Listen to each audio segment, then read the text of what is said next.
तुम मेरे हो पार्ट 40। दोस्तों, बहुत सारे लोगों को बता देना चाहता हूँ कि कल मैं शादी में बिजी था, इसलिए कहानी नहीं आ पाई थी क्योंकि मेरे बड़े भाई की शादी थी और शादी में मैं बिजी था अपनी वाली खोजने में। लेकिन साली अभी तक मिली ही नहीं। पता नहीं मेरे लिए बनी है या नहीं। खोजते खोजते थक गया। ये अब कहानी को शुरू करते हैं। रात के 10 बजे बेंगलोर के एक फ्लैट के एक रूम में एक लड़का हद से ज्यादा एक्सरसाइज कर रहा था। उसकी पीठ अपने मोबाइल की तरफ थी जो कब से बज रहा था। आखिर उसने फोन उठा ही लिया। हेलो, वो लड़का बोला तो बात सुनकर उसकी नसें तन गई। ताऊ जी, बुरा मत मानना, जिस बेटे को जेल में होना चाहिए उसे आप घोड़ी चढ़ा रहे हैं। वो लड़का एक तंज कसते हुए बोला और साथ ही वो खुद को शीशे में देखने लगा। वैभव, बस बहुत हुआ। तुम्हारी बहन शीतल को नहीं पता इस बारे में और मैं नहीं चाहता कि तुम ऐसा कुछ करो जिससे तुम्हारी बहन और हमारी घर की मान मर्यादा को ठेस पहुंचे। और हाँ, तुम्हारी जानकारी के लिए बता दूं, आशुतोष अब सुधर गया है। आलोक सिन्हा बोले तो वैभव के चेहरे पर एक स्माइल आ गई, पर गुस्सा और नफरत साफ साफ झलक रहे थे। तो क्या आप मुझे ब्लैकमेल कर रहे हो? वैभव बोला।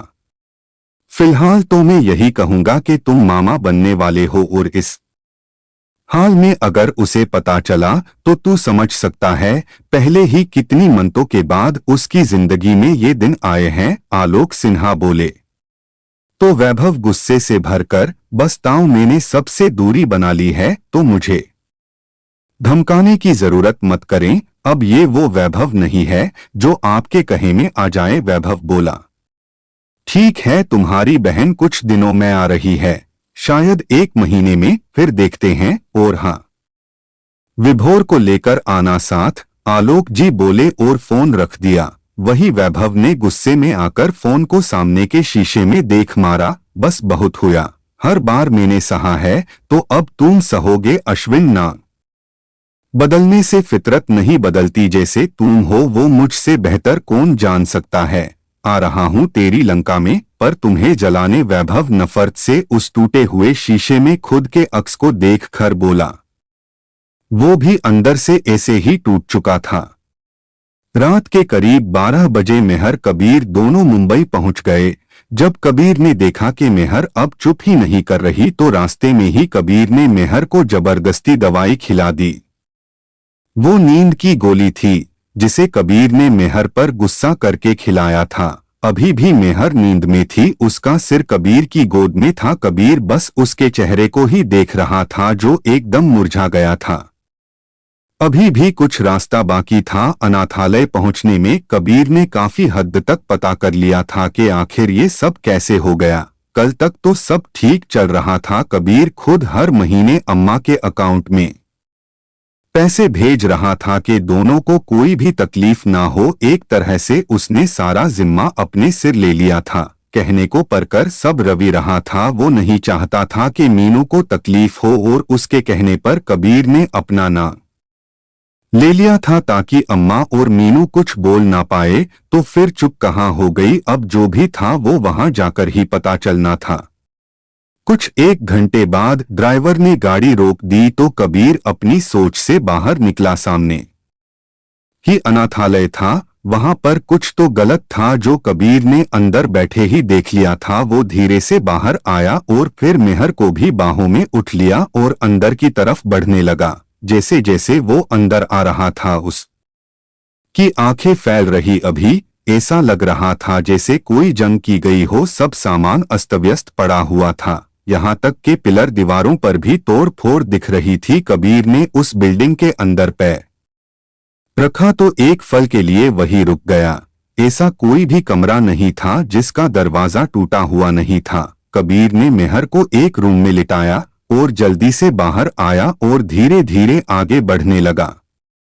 अब उसे कुछ आवाजें सुनाई देने लगी थी तो कबीर उसी तरफ चल दिया। एक रूम में सब लड़कियां डरी सहमी सी बैठी हुई थी और उनके पास रवि बैठा था। 2 लेडी पुलिस भी वहीं पर बच्चों को संभाल रही थी। कबीर अंकल, एक बच्ची ने कबीर की देखकर कहा और भागकर उसके पास आ गई। वही रवि ने भी कबीर को देखा। कबीर ने उस बच्ची को उठा लिया। अंकल देखो ना हमारे घर का क्या हाल हो गया, उन गंदे लड़कों ने ये सब करा है। वो लड़की कबीर को देखकर बोल रही थी और साथ रोने भी लगी। कबीर बस उसे देख रहा था। अंकल अम्मा भी नहीं बोल रही थी और दीदी को भी बहुत चोट आई है। एक दूसरी लड़की कबीर के पास आकर बोली, अब बहुत अच्छे बच्चे हो ना, रोते नहीं। कबीर ने दोनों को चुप कराते हुए कहा और फिर अपने साथ आए ड्राइवर को कुछ कहा तो वो ड्राइवर बाहर चला गया और कुछ देर बाद वो एक लिफाफे में सामान लेकर आया। लो आप सब इस से खेलो और रोना नहीं ठीक है, कबीर ने कहा। तो वो दोनों बाकी लड़कियों के पास चली गई और सब चुपचाप उस लिफाफे में से सामान निकाल कर देखने लगी। वो सब खाने का सामान था। रवि अभी भी चुपसा एक तरफ देख रहा था। उसकी आंखें सूज चुकी थी। इस समय कबीर उसे दूसरे रूम में ले आया। आखिर तुमने जो बताया उससे ते कुछ भी क्लियर नहीं हो रहा और यहाँ पर तो कुछ और ही बातें दिख रही है। कबीर रवि से बोला। मेहर कहाँ है? रवि ने वापस से सवाल कबीर को कर दिया। उसकी तबीयत खराब हो रही थी तय मैंने उसे नींद की गोली दे दी, कबीर बोला। तो रवि उसे देखने लगा।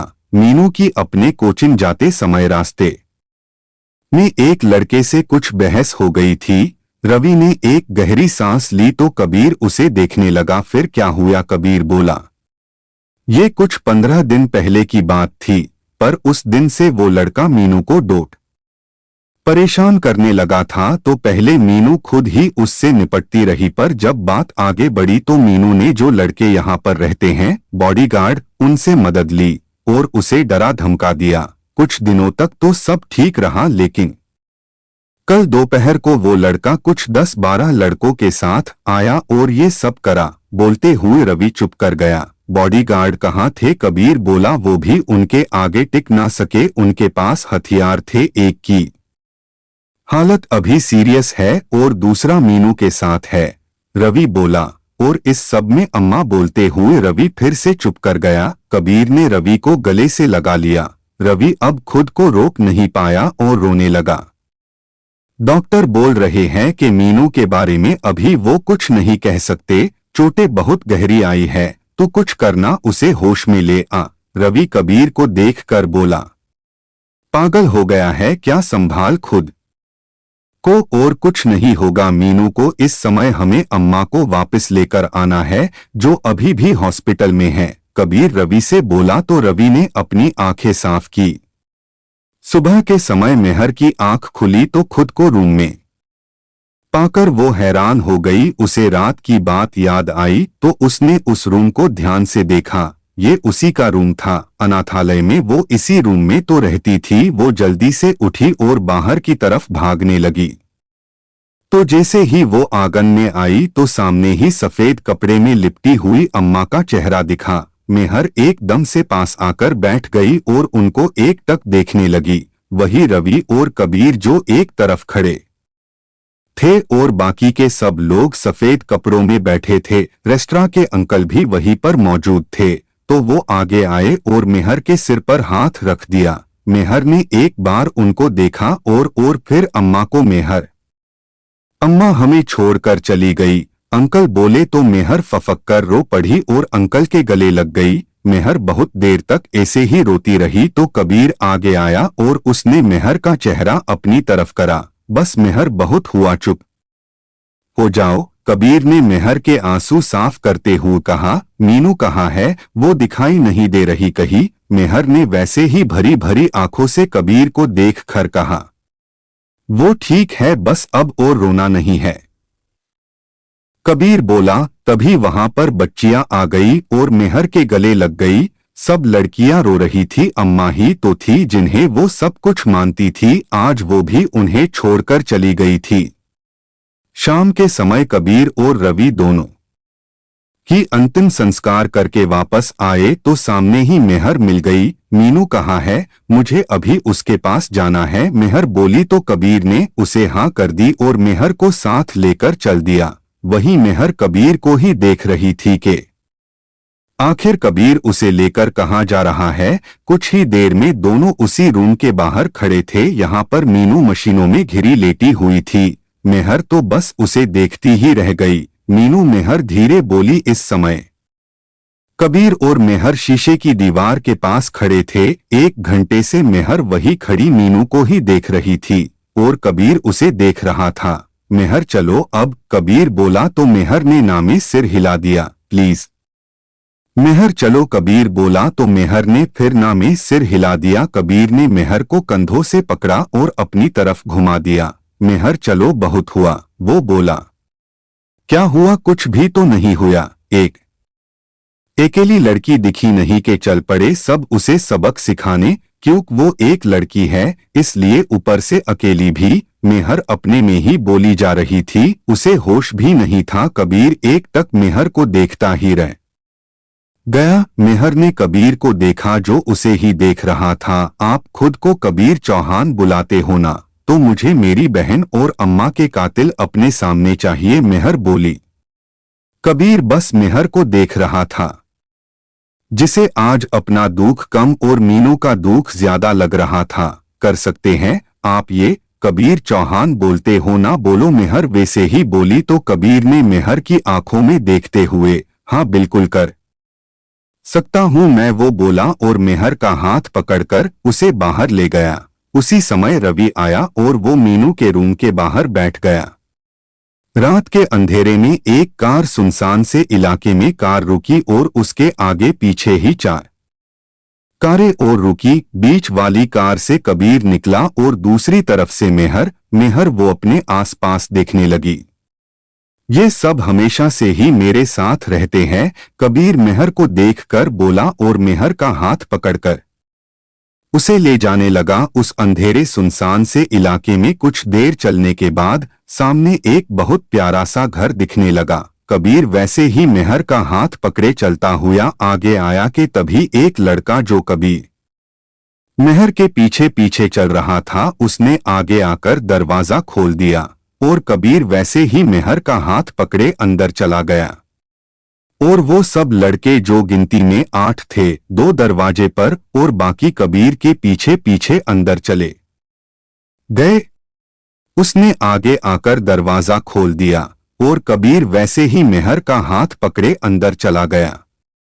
और वो सब लड़के जो गिनती में 8 थे, 2 दरवाजे पर और बाकी कबीर के पीछे पीछे अंदर चले गए। मेहर बस कबीर के साथ चली जा रही थी। वही उस हॉल के बीचों बीच 10 लड़के बैठे हुए थे, जिनके पैर और हाथ पीछे की तरफ बांधे हुए थे।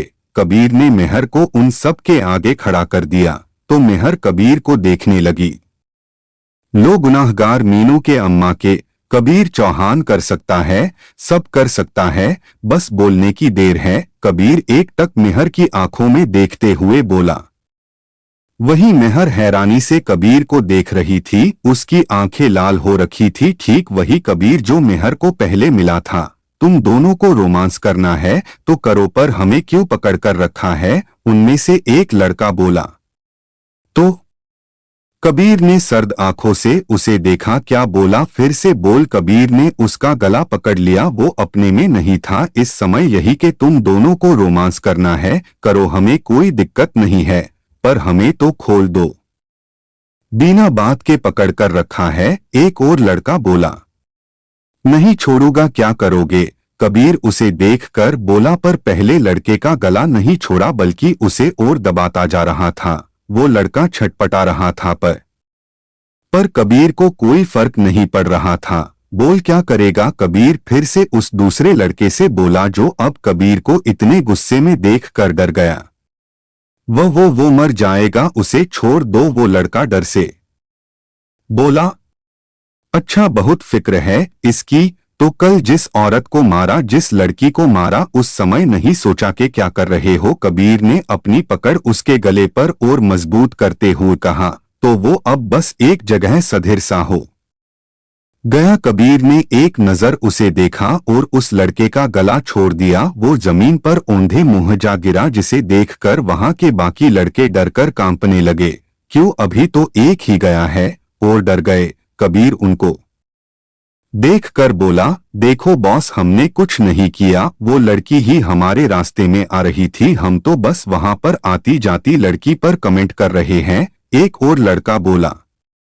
तो कबीर उसे देखने लगा। वही मेहर डरी सहमी सी उस गिरे हुए लड़के को देख रही थी, इस उम्मीद में कि वो उठ जाए। कमेंट पास कर रहे थे ये लोग। कबीर गुस्से से बोला और साथ ही अपने बॉडीगार्ड को इशारा कर दिया। उसने एक डंडा लाकर कबीर को दे दिया और कबीर उन सबको डंडे से मारने लग गया। उस हॉल में अब बस उन लड़कों की आवाजें आ रही थी। वही मेहर कबीर को इस तरह से देखकर पीछे की ओर जाने लगी। उसे नहीं लगा था कि कबीर ऐसा भी हो सकता है। वो पीछे जाते हुए दीवार से जा लगी और वही बैठ गई। उसे अब ये सब चीखने चिल्लाने की आवाजें बहुत दर्द दे रही थी। वो उसी दीवार के सहारे बैठ गई और अपने हाथ कानों पर रख लिए। वो बस किसी तरह से इन आवाजों से दूर जाना चाहती थी। वही कबीर गुस्से से उन सबको मारे जा रहा था। तुम जानते नहीं हो मैं कौन हूं, उस साली को डराने गए थे हम, वो तो ऊपर से हमें ही मारने लगी, बच गई, वरना वो किसी को मुंह दिखाने लायक नहीं रहती। एक लड़का बोला तो कबीर उसे देखकर, क्या कहा तूने, क्या करता तू, जानता भी हो वो कौन है जिसके बारे में बात कर रहा है। कबीर एकदम अपना चेहरा उस लड़के के चेहरे के पास ले जाकर बोला। कबीर सच में बहुत डरावना लग रहा था। उसकी आंखें, उसके चेहरा सख्त हो रहे थे। ऊपर से रहती कसर कबीर की पिस्टल ने पूरी कर दी जो उसे बॉडीगार्ड ने पकड़ा दी। ओ कबीर ने उस लड़के के मुंह में रख दी। मेरे दोस्त की जान बचती है उसमें और तू है कि उसे, बोलते हुए कबीर ने उसके बाल पकड़ लिए और वहां से उठाकर इसके बाप को बता दो कि कल को वो अपने लड़के की अंतिम संस्कार की पूरी तैयारी कर ले, और ये मरा नहीं है, उठने वाला है। कबीर उस गिरे हुए लड़के को देखकर बोला और उस लड़के को जिसके बाल कबीर ने पकड़ रखे थे उसके सिर पर पिस्टल रखे हुए, गंध है तू और मैं गंध को देखूं भी ना तुझे तो हाथ लग गया। और कबीर चौहान ऐसी किसी भी चीज को हाथ नहीं लगाता जो पहले से ही गंदी हो। कबीर बोला और उस लड़के को एक बॉडीगार्ड की तरफ धक्का देते हूँ, इतना याद रखना कि ये सब बच्चा पैदा करने लायक ना बचे। कबीर बोला और मेहर को देखा जो वहां नहीं थी। वो दीवार से लगकर बैठी हुई एक तक कबीर को ही देख रही थी। कबीर को अब एहसास हुआ कि उसने गुस्से में आकर क्या कर दिया है। एक लंबी सांस लेने के बाद वो मेहर की तरफ बढ़ा और उसके पास बैठ गया और वही एक तरफ अपनी पिस्टल रख दी। मेहर देखो, मुझे गलत मत समझना, कबीर मेहर के हाथ पकड़कर बोला तो मेहर ने अपने हाथ उसके हाथ से खींच लिए। प्लीज मेहर मेरी तरफ देखो, बस एक बार, कबीर बोला। पर मेहर ने अपनी नजरें ऊपर नहीं की तो कबीर ने मेहर का चेहरा हाथों में ले लिया। देखो मेहर, एक बार देखो, कबीर बोला तो मेहर ने नजरें कबीर के चेहरे पर करी। पर ये कबीर तो एकदम सा बदल गया, जो अभी कुछ देर पहले का कबीर और इस कबीर में बहुत फर्क था। मुझे नहीं रहना यहाँ, मीनू के पास जाना है, मेहर ने कहा तो कबीर ने उसका हाथ पकड़ लिया। चलो चलते हैं, वो बोला और मेहर को लेकर चला गया। आशुतोष उर्फ अश्विन अपने रूम में बैठा गुस्से में पिए जा रहा था। आज ही उसे पता चला कि सुप्रिया ने खुद ही बोला है कि अब शादी 1 महीने बाद नहीं हो सकती। कारण भी बता दिया था, जिसे सुनकर आलोक सिन्हा और पारुल सिन्हा ने कुछ नहीं कहा। वो भी सहमत हो गए कि जब तक सुप्रिया की भाभी और भाई नहीं आते तब तक शादी नहीं होगी, और साथ ही शादी की तारीख फिर से निकाल ली जो अब 6 महीने बाद की निकली थी। और अब सुप्रिया के पेपर भी हो जाएंगे जो पहले शादी के बाद होने थे। आलोक सिन्हा खुश थे, कयुक वो भी चाहते थे कि शादी आगे हो जाए। कयुकी उनकी बेटी शीतल अभी नहीं आ सकती थी, अब वो सब आराम से आ जाएंगे। सब खुश थे सिवाय अश्विन के। उसने तो बहुत सारे प्लान बना लिए थे कि कैसे वो मेहर के सामने आएगा और उसके रिएक्शन देखेगा। यहाँ तक कि उसने अपने दोनों दोस्तों से भी दूरी बना ली थी ताकि वो कुछ गलत ना करे। आखिर उसने देखा था कि वो अश्विन से ज्यादा मेहर के मारे जाने पर कितने हैरान हो गए थे। पर सब उल्टा पड़ गया और वो मेहर की तस्वीर के सामने बैठा बोतल हाथ में पकड़े देख रहा था। सुप्रिया, सुप्रिया, अब तुम ही मुझे मेहर तक लेकर जाओगी, आखिर अब तुम ही वो सीढ़ी हो जो मुझे मेहर तक पहुंचाएगी। अश्विन मेहर की तस्वीर पर हाथ फेरते हुए बोला, अब तो बस ये देखना है कि मुझे देखकर तुम क्या करती हो। इंतजार रहेगा अब उस दिन का। वो बस उस तस्वीर में मेहर के चेहरे को देखकर बोल रहा था। उसके चेहरे पर एक जहरीली मुस्कान थी। कबीर मेहर को लेकर अनाथालय आ गया था। क्योंकि रवि ने उसे वहां आने से मना कर दिया था। वो रहेगा अपनी मीनू के पास। एक गलती तो उसने कर दी थी कि वो लड़कर गया था, पर अब वो ऐसा कुछ नहीं करेगा, चाहे मीनू उसे नफरत ही क्यों ना करे। पर वो उसे कभी नहीं छोड़कर जाएगा। वो बस इसी सोच में था। कबीर मेहर को लेकर आया तो काफी रात हो चुकी थी। बड़ी लड़कियों ने सब कुछ संभाल लिया था जो उम्र में बस 15 साल की थी, पर कबीर के बॉडीगार्ड वहां से एक पल के लिए भी नहीं गए थे। मेहर आते ही चेंज करने चली गई। कबीर को मेहर का रवैया बदला सा लगा था। कार में भी वो उससे दूर दूर ही थी और जब भी कबीर मेहर का हाथ पकड़ा तो वो अपना हाथ खींच लेती। कबीर को गुस्सा भी आ रहा था कि वो क्यों अपने गुस्से को काबू में नहीं कर पाया था, पर उस समय उसे बस मेहर की बातें याद आ रही थी जो उसने नशे में बोली थी, और वो अपना गुस्सा उन लड़कों पर निकाल रहा था जो इतने दिनों से उसने अपने दिल में दबा कर रखा। मेहर रूम में आई और बिना कबीर को देखे बाहर लड़कियों के पास चली गई। कबीर ने उसे ऐसे जाता देख एक लंबी सांस ली और खुद भी चेंज करने चला गया। इस समय वो मेहर को और परेशान नहीं करना चाहता था। दिन बीतने लगे। मीनू की हालत में कोई सुधार नहीं आ रहा था। डॉक्टर ने बोल दिया कि वो कोमा में है और कब होश में आए बता नहीं सकते। कहने को 2 दिन 2 हफ्ते या 2 महीने भी लग सकते हैं। रवि भी चुप सा हो गया और वो हर समय मीनू के आस पास ही रहता। कबीर ने अम्मा के सारे क्रियाक्रम करे थे। दादी और मेहर का भाई आए थे, सुप्रिया नहीं आई थी। वो चाहती थी आना, पर रुकम्मी ने उसे आने नहीं दिया। आज पूरे 15 दिन हो गए थे।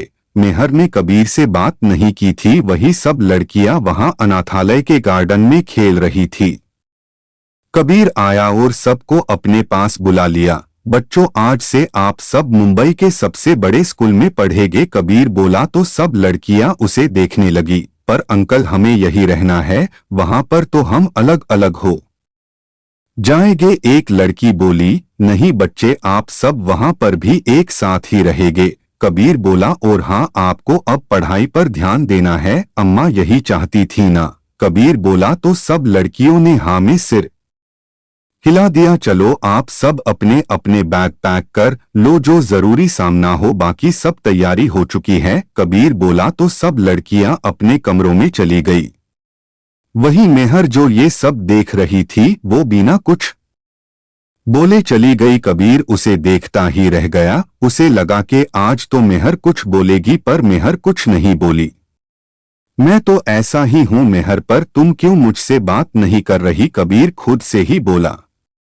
शाम तक सब लड़कियों को उनके नए जगह पर शिफ्ट कर दिया गया था, जो कबीर ने खुद ही उन सब के लिए चुनी थी। मेहर अभी भी अम्मा के रूम में बैठी हुई थी और उनकी तस्वीर को देख रही थी। चले मेहर। कबीर मेहर के पास आकर बोला, नहीं मुझे कहीं नहीं जाना। मेहर ने कहा तो कबीर उसके पास आ गया। क्यों नहीं जाना? कबीर बोला तो मेहर उसे देखने लगी। नहीं जाना मुझे कहीं भी, मेहर बोली।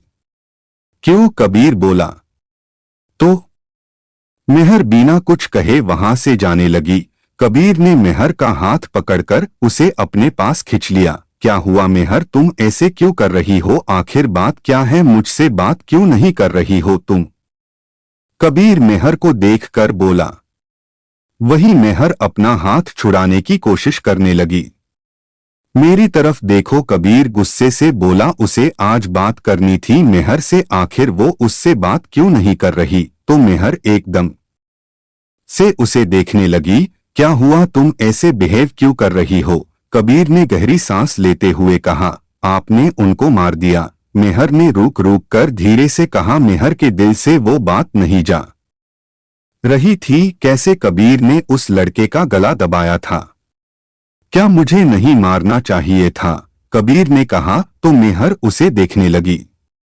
पहली बात, उन्होंने ऐसा कोई काम नहीं किया था कि जिससे उन्हें जीने का मौका मिले, और दूसरी बात, उनकी वजह से आज मीनू की ये हालत है तो उनको तो सबक सिखाना ही था। कबीर मेहर के चेहरे को हाथों में भरकर बोला, पर मारना जरूरी नहीं था। मेहर बोली, बहुत जरूरी था। कबीर बोला, पर कबीर ने उनमें से किसी को नहीं मारा था, और अगर कल को कोई मेरे साथ ऐसा करे तो। मेहर ने कबीर की आंखों में देखते हुए कहा। तो कबीर की आंखें लाल हो गई तो वो खुद के पैदा होने को कोसेगा। कबीर ने कहा। वही मेहर कबीर की बात सुनकर सहम गई थी। उसकी आवाज में इतनी ज्यादा नफरत, गुस्सा महसूस करके, और अब एक शब्द नहीं, तुम जान लो कि कबीर चौहान ऐसा ही है। शिद्दत से मैं अपनों से प्यार करता हूँ, और अगर उन्हें कोई हल्का सा दर्द दे तो शिद्दत से नफरत करता हूँ, और सबसे ऊपर तुम हो मेहर। और कभी भी मेरे प्यार, मेरी मोहब्बत को मत आंकना। तुम नहीं जानती कितनी शिद्दत से मोहब्बत है तुमसे। कबीर मेहर को देखकर बोला, मुझे रत्ती भर अफसोस नहीं कि मैंने क्या किया। जो जिस लायक है वो वही डिजर्व करता है। कबीर बोला। मेहर तो बस कबीर को डोट देखती ही रह गई। कबीर का ये रूप नया था उसके लिए, अंदर तक कांप गई थी। कबीर का गुस्से से भरा चेहरा देखकर वही उसे दिल के किसी कोने में कबीर के प्यार के इजहार से खुशी भी हुई थी। दोस्तों, कहानी कैसी लगी कमेंट करके हमें जरूर बताइएगा, और वीडियो को एक लाइक करके चैनल को सब्सक्राइब कर दीजिएगा। दोस्तों, अगर आपको इस कहानी से रिलेटेड कोई बात करनी है हमसे तो हमें इंस्टाग्राम पर मैसेज करें। मेरा आईडी है इट्स इश्कजादे 01।